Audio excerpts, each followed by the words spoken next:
Et bonjour, ici Sébastien, j'espère que ça va bien. Aujourd'hui, je vous parle du film All the President's Men en format 4K Ultra HD.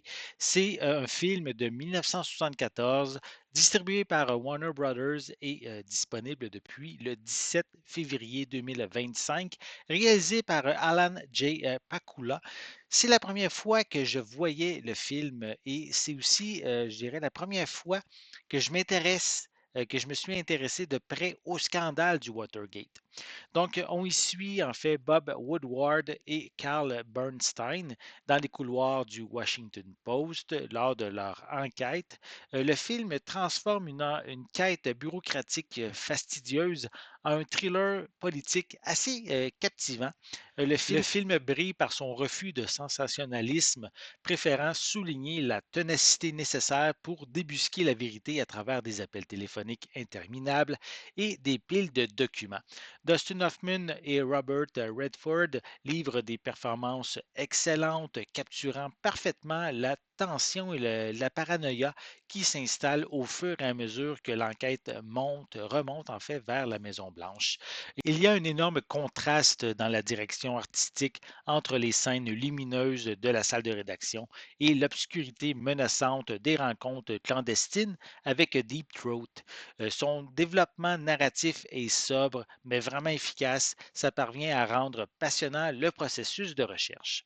Visuellement, ce transfert en 4K est exceptionnel. Le détail, les contrastes grâce au HDR sont splendides. La profondeur de l'image est remarquable, particulièrement dans les scènes d'ombre.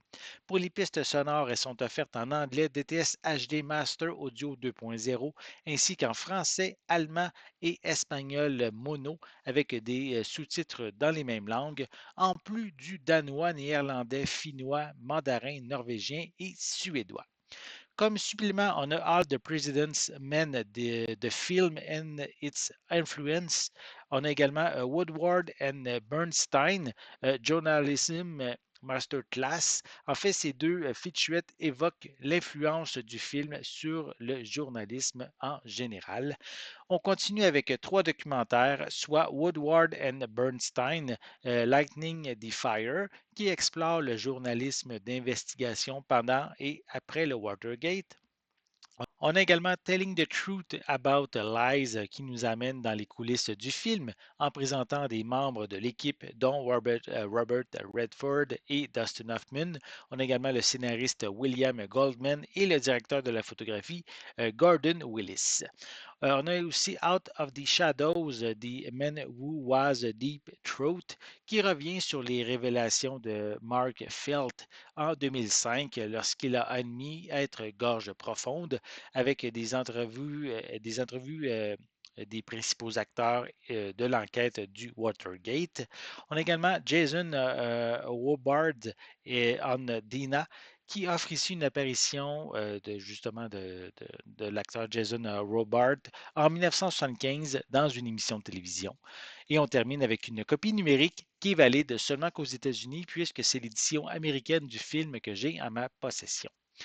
All the President's Men est bien plus qu'un simple drame historique, puisqu'il permet de voir tout le travail minutieux du journalisme d'investigation. Grâce à ses quatre Oscars, soit celui du meilleur second rôle pour Jason Wobard sous les traits du rédacteur en chef du Washington Post. On a également les prix pour meilleure direction artistique, meilleur scénario adapté et aussi meilleur son. Mais en fait, le film a su se démarquer justement à son époque et demeure aussi encore, je dirais, pertinent de nos jours. Et en fait, Warner Brothers le sait et justement, c'est pour cette occasion qu'il a pris soin d'offrir ici une édition de qualité. J'espère que vous avez aimé cette vidéo. Si c'est le cas, n'hésitez pas à mettre un pouce en l'air, à laisser des commentaires. N'oubliez pas non plus, c'est important, abonnez-vous à ma chaîne afin de rester à l'affût de mes prochaines capsules. Et pour l'instant, je vous souhaite une bonne journée, une bonne soirée et je vais être de retour très bientôt. À la prochaine.